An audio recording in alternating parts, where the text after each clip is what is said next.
इस सिस्टम के साथ काम करें, जहां से आपको एक चीज क्लियर होनी चाहिए कि ये जो सिस्टम है ये पाकिस्तान की हद तक महदूद नहीं है, ये एक इंटरनेशनल प्लेटफॉर्म आज आप सुनने जा रहे हैं। जो बंदा तवज्जो से सुन गया, समझ गया, मुश्किल बातें नहीं है, बहुत आसान बातें हैं सर। याद रखें, कामयाबी मुश्किल नहीं है, कामयाबी बहुत आसान है। बस सिर्फ थोड़ा सा इंसान को अपने आप को ना क्या करना है कि उस फ्रीक्वेंसी में लेके आना है, आपने उस माइंडसेट को थोड़ा सा एक्सेप्ट करना है। बाज़ औक़ात हम थोड़े से ना सख्त हो जाते हैं, बाज़ औक़ात हम थोड़े से रिजिड हो जाते हैं, हमारा ज़हन जो है ना किसी नए आइडिया को एक्सेप्ट करने के लिए तैयार नहीं होता। हम अपने मामलात में इतने उलझे हुए होते हैं कि हम नई चीज सीखने को तैयार नहीं होते, और जब सीखेंगे नहीं तो करेंगे कैसे। तो आज कोशिश करेंगे, हम सीखते हैं सर थोड़ा सा, ज्यादा बस 15 20 25 मिनट के अंदर अंदर मैं अपनी बात कंक्लूड करूंगा। सीखना क्या हमने, सीखना यह है कि जो करेंसी है जब ये शुरू हुई, जब इंसान ने लेन देन के मामलात शुरू किए, वहां से अगर हम शुरू करें तो इंसान ने चीजों के बदले चीजें लेना देना शुरू की। बार्टर सिस्टम, बकरी दे दी, गाय ले ली, गाय दे दी, ऊंट ले लिया, यानी कि चीजों का तबादला होता था। इंसान आपस में लेन देन करते थे, चीजों के बदले चीजें।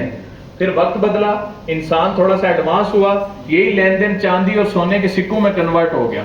लोग चांदी और सोने के सिक्के देने लगे और बदले में चीजें खरीदने लगे। फिर वक्त बदला और फिर आगे करेंसी नोट आ गए। जो सोने चांदी के सिक्के थे, हुकूमत ने कहा वो रखो अपने पास, सोना या चांदी इनको पकड़ा दो। नोट, आपको नोट दे दिया गया हुकूमत खाजा से जारी करदा, उससे आप चीजें खरीदने बेचने लगे। तो आपको लगा कि ये अच्छी चीज है क्योंकि इससे हमें फौरन चीज मिल जाती है, सहूलत हो जाती है। फिर वक्त बदला, फिर आपके पास आगे प्लास्टिक के कार्ड, एटीएम कार्ड, इजी पैसा, जायज कैश, जिसमें आप डिजिट्स आगे पीछे करना शुरू हो गए। पहले किसी को पता ही नहीं था। आज से 5-10 साल पीछे चले जाओ तो बहुत कम लोग होते थे जो डिजिटल या ऑनलाइन करते थे। जो ऑनलाइन करते थे उनको मॉडर्न समझा जाता था कि यार ये बड़ा मॉडर्न आदमी है, ऑनलाइन ट्रांजैक्शन करता, वरना बैंकों के चक्कर और सारा। तो इंसान दिन ब दिन तरक्की कर रहा है और माशी निजाम जितना दुनिया का है ना, फाइनेंशियल सिस्टम, पैसे का जितना निजाम है पूरी दुनिया के अंदर, वो भी तेजी से एडवांस हो रहा है सर। अगर इस तेजी को हम समझ गए, इस पैसे के आगे बढ़ने के ट्रेंड को हम समझ गए, और इसमें जो इस्तेमाल होने वाली टेक्नोलॉजी है उस टेक्नोलॉजी के साथ हम अटैच हो गए, तो यकीन जाने कि हम बहुत बड़े लेवल पे जा सकते हैं।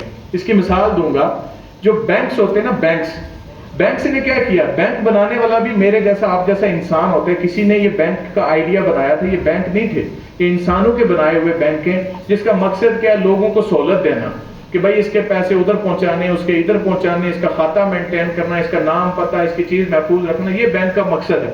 और बदले में वो आपसे क्या लेता है, फीस लेता है, एटीएम की फीस, ट्रांजैक्शन की फीस, इसकी फीस, उसकी फीस, सुबह फीस, शाम फीस, इससे वो कमा रहा है। और बैंकों की बड़ी बड़ी बिल्डिंगें आप देखते हो, वो कहां से उनको पैसा मिलता है, वो मेरा और आपका ही पैसा है जो रोटेट हो रहा है। कोई फीस की मद में बुरा नहीं है, अच्छा है, अच्छा है, ये सारी चीजें पॉजिटिव है। तो एक सिस्टम क्रिएट हुआ ना, लेकिन मैं और आप तो नहीं किसी फाइनेंशियल मॉडल का हिस्सा। भाई हमारा तो कुछ नहीं चल रहा, ना हमारा बैंक चल रहा है, ना हमारी कोई कंपनी चल रही है, हम तो सीधी सीधी या सैलरी ले रहे हैं, छोटा मोटा काम कर रहे हैं। तो आज मैं आपको बताऊंगा कि फाइनेंशियल सिस्टम से आप कैसे फायदा उठाएंगे। जो डिजिटल दौर जो शुरू हो चुका, कुछ लोग हम दुनिया में बहुत एडवांस जा रहे हैं। जैसे बल्ब बनाने वाला गोरा, हम उसकी मिसालें दे देनी थक से, एडिसन ने बल्ब बना दिया, फलाने ने जहाज बना दिया। अब ये गोरे ही हमसे आगे, वजह यह है कि गोरे आगे से आगे बढ़ने की जुस्तजू में रहते हैं। इसी जुस्तजू के अंदर एक सतोशी नाकामोटो नामी को बंदा था जो अभी भी बेनामी है, उसकी कोई पता नहीं है किधर का। कहने वाले ये कहते हैं कि जापानीज था। उस जापानीज ने पहली डिजिटल करेंसी बनाई 2009 के अंदर, जिसका नाम है बिटकॉइन। उसका वजूद इस तरह से है कि वो इंटरनेट पे बनी वो करेंसी, इंटरनेट पे ही चलती है, इंटरनेट पे रखी जाती है, इंटरनेट से बेची और खरीदी जाती है। जो भी उसका लेन देन मामलात होते हैं वो किसके साथ होते हैं, इंटरनेट के ऊपर होते हैं। इस करेंसी को जब उसने बनाया, उसकी नीयत क्या थी, उसका मकसद क्या था? मकसद ये था, वो कहने लगा, उसका जो व्हाइट पेपर अगर आप पढ़े ना, जिसमें उसने लिखा हुआ है कि इस करेंसी को मैंने क्यों बनाया और किस तरीके से बनाया, तो उसमें वो बताता है कि ये जो इंसान इतनी तेजी से तरक्की कर रहा है, लेकिन कहीं ना कहीं इस इंसान को मजबूर किया जाता है सेंट्रलाइज्ड इदारों की तरफ से। मतलब बैंक है, बैंक उसको बोलता है यार तुम रात को 1 करोड़ रुपए नहीं निकलवा सकते, एटीएम से 50,000 से ज्यादा नहीं निकलवा सकते। भाई पैसे हमारे, हम क्यों नहीं निकलवा सकते?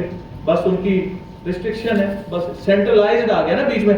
तो ये जो सतोशी नाकामोटो जब ये करेंसी बना रहा था, इसने कहा जी मैं एक ऐसी करेंसी बना रहा हूं जिसमें थर्ड पार्टी कोई नहीं होगी। दो लोग आपस में लेन देन करेंगे, जितना मर्जी पैसा भेजो, जिधर मर्जी भेजो, यूं चुटकियों में जाएगा और कोई बीच में आपको रोक टोक वाला भी नहीं होगा।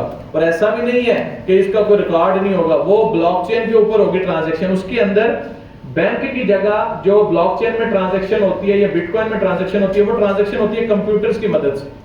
डिफरेंट कंप्यूटर्स का नेटवर्क लगा हुआ है, जो लोगों ने उसमें कंप्यूटर्स लगाए हुए हैं, जो माइनर है या वैलिडेटर है। जब ट्रांजैक्शन होती है, कोई से दो लोग आपस में ट्रांजैक्शन करते हैं, तो वो उन कंप्यूटर्स में वो डाटा महफूज हो जाता है और उन कंप्यूटर्स को कुछ ना कुछ फीस भी मिलती है माइनिंग की शक्ल में। तो जो उनका रिवॉर्ड होता है जिन लोगों ने वो कंप्यूटर्स अपने उसके साथ लगाए हुए, तो वो करेंसी बनी जिसने एक सोल्यूशन दिया मार्केट को। और आज वो करेंसी जो 2009 में महज $1 की भी नहीं थी, इस वक्त वो $67,000-65,000 का एक कॉइन है, जो मेरी और आपकी औकात से बाहर हो चुका है। 2009 में कोई तो बताने वाला हुआ होगा, लोगों ने सुना भी है। कई लोग हमसे मिलते हैं कि यार मुझे किसी बंदे ने थोड़ा सा बताने की कोशिश की, लेकिन मैंने उसकी बात को अहमियत नहीं दी, क्योंकि ये चीज मेरे लिए नई थी, मैं इसको कर नहीं रहा था, मेरे बड़ों में इसने किसी ने नहीं किया हुआ था, मेरे कोलीग्स में कोई नहीं कर रहा था, मेरे सज्जे खब्बे कोई नहीं कर रहा था, लिहाजा मैंने भी नहीं। ये हमारा म्यार है कि अगर सज्जे खब्बे कोई नहीं कर रहा तो लिहाजा वो चीज अभी इतनी आम नहीं है, तो हम उस पर फैसले करते हैं। तो दोस्तों, ब्लॉकचेन का वहां से वजूद आया। ब्लॉकचेन टेक्नोलॉजी यानी कि कंप्यूटर्स की मदद से ट्रांजैक्शन का पूरा मैकेनिज्म काम करता है पूरी दुनिया के अंदर, और इसका मुस्तकबिल इतना रोशन है। अभी अगर आप ब्लॉकचेन की देखें, ये जो कंप्यूटर्स का जो नेटवर्क बनता है, इसमें डिफरेंट ब्लॉकचेन्स काम कर रही हैं। जैसे bitcoin is a blockchain, Ethereum is a blockchain, Solana is a blockchain, TRX is a blockchain. ये कुछ ब्लॉकचेन्स बनी है जो इंसानों को सहूलत देती हैं कि आप अपनी ट्रांजैक्शंस कर सकते हैं इन ब्लॉकचेन्स का इस्तेमाल करके, जिसके नतीजे में जो इनकी करेंसियां हैं वो इस वक्त बूम पकड़ चुकी हैं। और जिन लोगों ने उनको अर्ली अडॉप्ट किया वो लोग अमीर हो गए, वो लोग रिच हो गए। तो आज जो चीज हम डिस्कस करने जा रहे हैं, हम भी एक पब्लिक ब्लॉकचेन के साथ काम करने जा रहे हैं। हमारा जो फाउंडर है, जिसका ये कॉन्सेप्ट मैं आज आप तक पहुंचाने जा रहा हूं, जिसका ये आइडिया मैं आप तक पहुंचाने जा रहा हूं, वो एक चाइनीज सिंगापुरियन है और उसका नाम है मिस्टर जॉनसन जाओ, जो हमारा फाउंडर है। जॉनसन जाओ 2020 से क्रिप्टो करेंसी की एक एक्सचेंज को कामयाबी से चला रहे हैं। उसके ऊपर मिलियंस ऑफ डॉलर्स का लेन देन हो रहा है उस एक्सचेंज के ऊपर, और 6 से 7 साल के अंदर तकरीबन 15 मिलियन यूजर उसका ऑलरेडी कॉइन स्टोर के ऊपर काम कर रहे हैं। लोग उसके प्लेटफॉर्म के ऊपर करेंसीज को ट्रेड भी कर रहे हैं, खरीदते बेचते हैं, जिससे जॉनसन जाओ को डेली ट्रेडिंग की मद में फीसें आती हैं, थोड़ी थोड़ी फीसें हर बंदे से आती हैं। तो वो लाखों डॉलर की उसकी इनकम है पर डे की। He is a readymade billionaire, वो ऑलरेडी बिलियनियर बन चुका है क्रिप्टो इंडस्ट्री से।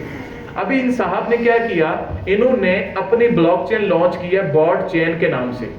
ये जो जॉनसन जाओ है, इसने बॉट चेन के नाम से पब्लिक ब्लॉकचेन लॉन्च की है, जो कि मार्केट में जितनी ब्लॉकचेन इससे पहले $1 ट्रिलियन की ब्लॉकचेन बन चुकी हैं, वो तमाम तर फीचर इसके अंदर रखे गए हैं।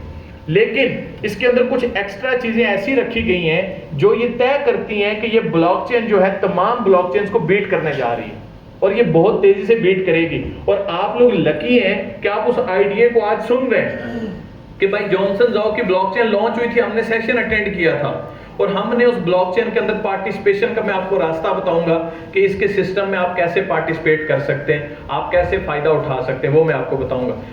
इस बॉट चेन के अंदर मैंने आपको बताया कि तमाम जो पहले ब्लॉकचेन चल रही है उनके फंक्शन सारे इसमें मौजूद हैं। ज्यादा हम डिटेल में नहीं जाएंगे, कोई बंदा टेक्निकल बंदा होगा वो बाद अज़ा मेरे साथ बैठ जाएगा, क्योंकि बहुत सारे लोग जरा टेक्निकल चीजों को पसंद नहीं करते। मोटी बात आप समझ लें कि कुछ अच्छा ही हो रहा है, जो भी हो रहा है अच्छा ही हो रहा है। तो बॉट चेन के अंदर एक फीचर रखा गया, वो ये है कि इसके अंदर ये पहली ब्लॉकचेन है जिसके अंदर AI को मर्ज किया गया। ब्लॉकचेन टेक्नोलॉजी प्लस AI का जो दौर शुरू हुआ है ये 2 से 3 साल हुए हैं।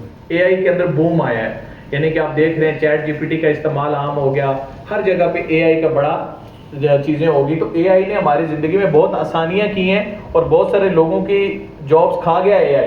मिसाल के तौर पे अब देखें ना, ट्रेंड के साथ जो बढ़ेगा वो कामयाब होगा। जो फोटोग्राफर हमारी तस्वीरें साफ करते थे वो पानी में ऐसे ऐसे करके जो भी करते थे, या हमारी दाढ़ी को रंग जरा ज्यादा काला कर देते थे, हमारे बाल जरा बढ़ा देते थे, ऐसे प्यारा करते थे ना हमें, उनकी जॉब तो चली गई ना। अब आप AI पे बैठे हैं, जो AI को आपने बोलना है मुझे स्मार्ट बना दो बना देगा, मेरी दाढ़ी को जरा सा बढ़ा दो बढ़ा देगा 1 मिनट के अंदर। तो वो जो फोटो एडिटिंग की दुकानें बना के बैठे होते हैं वो तो गए ना, वो तो फारिग हो गए। इसी तरीके से हमारे साथ भी होगा, अगर हम ट्रेंड पे नहीं चलेंगे तो हम आहिस्ता आहिस्ता आउट हो जाएंगे। तो लेकिन इंशाल्लाह हम कोशिश करेंगे कम से कम ये जितने लोग बैठे हुए हैं ये सारे ट्रेंड को फॉलो करेंगे फॉलो इंशाल्लाह। अच्छा जी, बॉट चेन के अंदर इस बंदे ने एक फीचर रखा, AI feature, built in AI। इसका क्या फीचर है, इसकी यूजिबिलिटी बता रहा हूं कि क्यों इसकी बॉट चेन कामयाब होगी। बहुत सारे लोग लीडर्स यहाँ पे बैठे हुए हैं, खुदारा इस बात को समझो, हम कोई वो वाली कंपनी नहीं है कि ये लगाओ वो मिलेगा और दैट्स इट, और ये हो जाएगा वो हो जाएगा, घर बन जाएगा, गाड़ी बन जाएगी। नो सर, इसके पीछे पूरा एक कंसेप्ट है, इसके पीछे पूरी एक आइडियोलॉजी है, इसके पीछे पूरा एक मैकेनिज्म है। ठीक है, लगाने तो लगाएंगे तो मिलेगा भी, अगर मिलेगा नहीं तो आपके बैठने का मकसद भी नहीं है ना।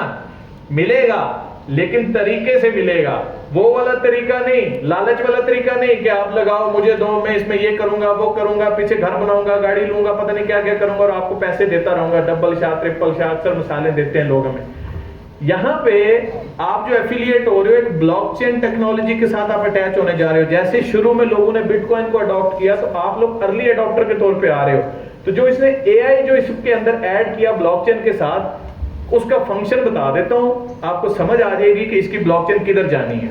उसने ये किया कि कोई भी ब्लॉकचेन के ऊपर जब सिस्टम लॉन्च किया जाता है, डिप्लॉय किया जाता है, तो जो डेवलपर होते हैं उनको पूरा पूरा दिन बैठ के कोड लिखने पड़ते हैं। कोई स्मार्ट कॉन्ट्रैक्ट बनाना चाहे, कोई एप्लीकेशन बनाना चाहे, कोई वेबसाइट बनाना चाहे, कोई कंपनी बनाना चाहे, इथेरियम चेन के ऊपर, बाइनेंस चेन के ऊपर, कहीं पे भी उसके डेवलपर को कोडिंग करनी पड़ती है। Sir, coding one of the hardest काम होता है आईटी की दुनिया के अंदर, और कोडिंग के बगैर कुछ नहीं चलता। ये आपको वेबसाइटें बनी नजर आती हैं, इतनी आसानी से नहीं बनती। वो जो आईटी के लोग होते हैं ना, पूरा पूरा दिन बैठ के कोड लिखते हैं, उस कोड का मतलब बनता है कि ये कोड का ये मतलब है कि इस तरह की शक्ल बन के आएगी, इस तरह का इंटरफेस होगा, यहाँ पे ये कमांड देंगे तो ये होगा।